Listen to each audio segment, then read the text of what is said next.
इश्क फकत इश्क। अब फिर अंजाम मोहब्बत से क्यों डरिए साहिब।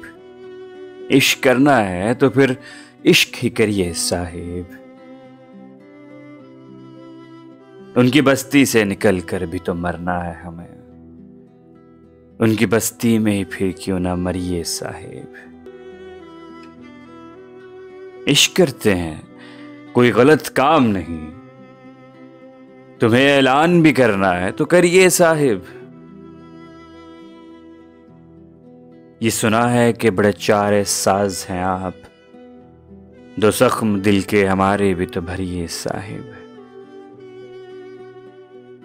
पहुंचकर कूचाए महबूब में ही दम लेंगे, तुम्हें आराम अगर करना है तो करिए साहिब।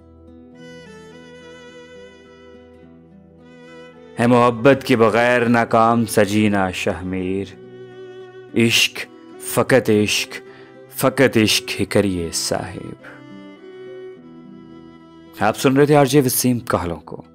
इस तरह की मजीद वीडियोस के लिए हमारा चैनल सब्सक्राइब कीजिए उर्दू आवाज़।